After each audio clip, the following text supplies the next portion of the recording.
Hello and welcome to this week's edition of The Panel Guy. My name's Kevin Keane and thank you for joining in again. This week we're going to be talking about panel types, profiles, insulation cores and what's involved in a composite panel. So we'll start off with the different types of panel types there are. So the most popular that you may have all seen on projects all over the world is the trapezoidal panel. Now these are made in different types of profiles, some with 4 pans, some with 5 pans, some with 3 pans. This here is it's a 333 pitch type panel.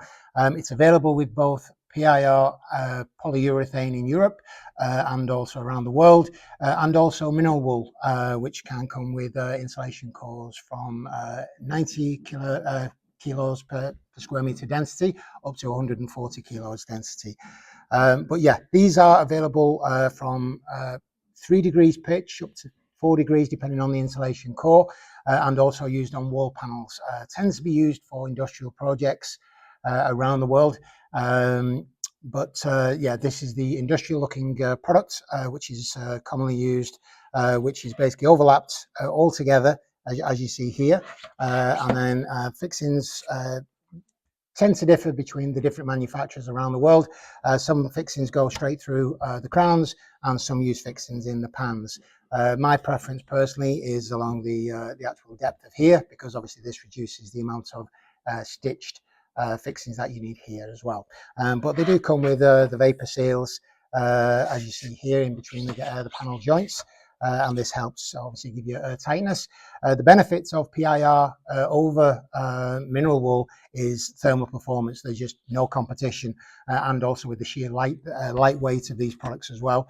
One of the other benefits is the structural capacity, because it is a rigid PIR or foam core.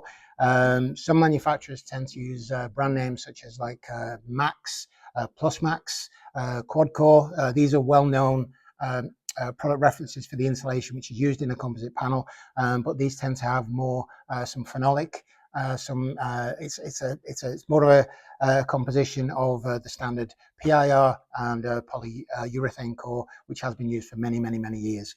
But yeah, please, when you're looking at these panels, if you're using it for a roof, we'd always encourage you to go for an REI if you have to go for a fire certification.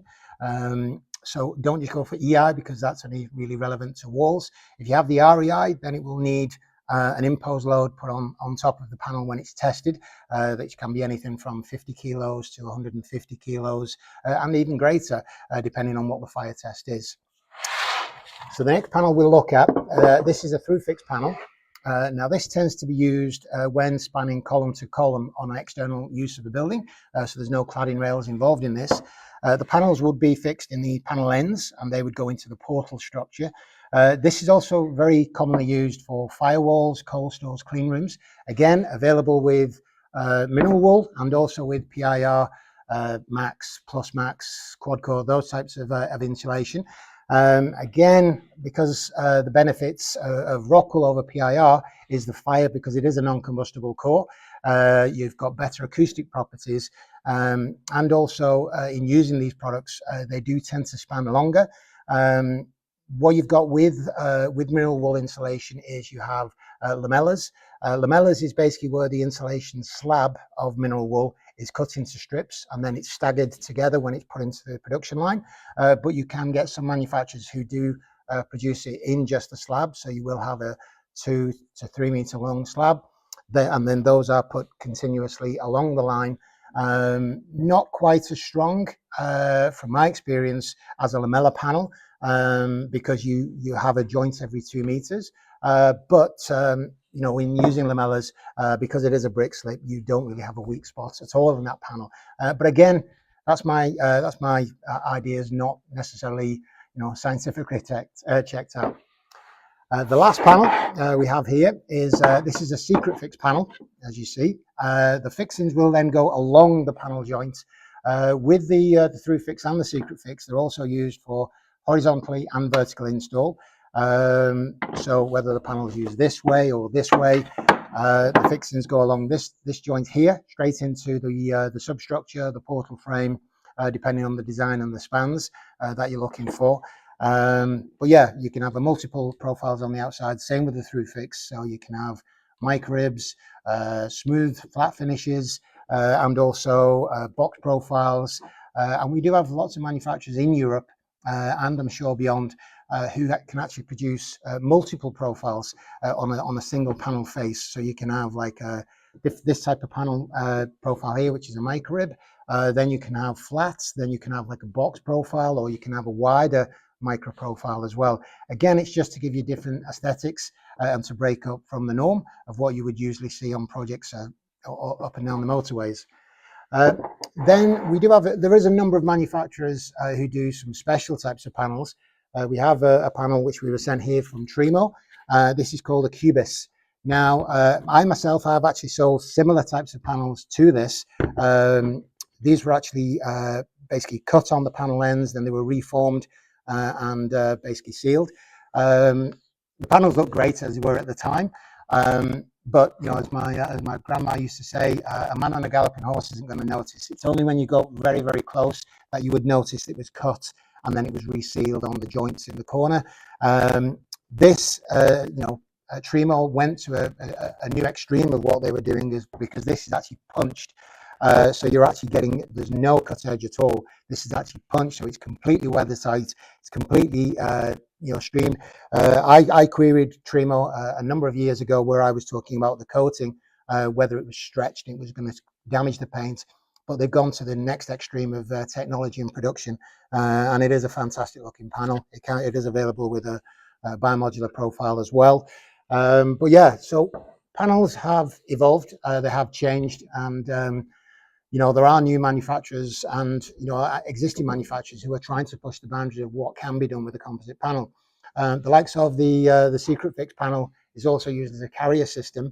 So when it's tested as a carrier, EN14509, and then it's used, and then you can actually hang the things like Trespa, rock panel, granite, stone, brick slips, those kind of things on the outside of the panel, just to change the aesthetic of what the building is, but yet you still get the speed and the reduction in the wet trades on site.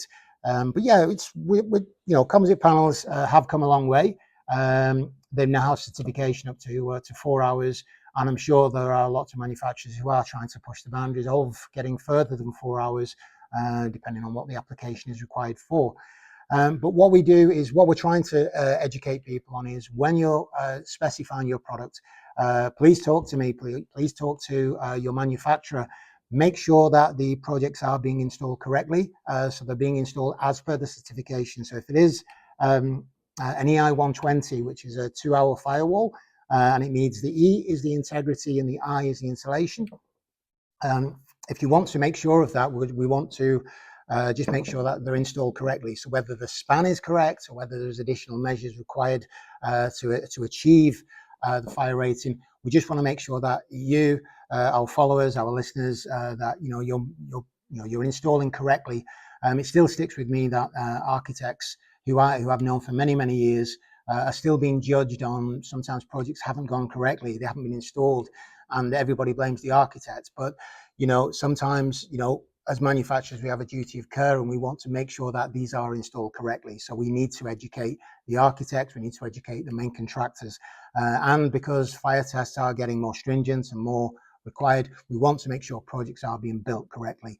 So as I say every week, if you are a manufacturer and you haven't reached out to us yet, please do so. We want to hear from you. We want to talk to you.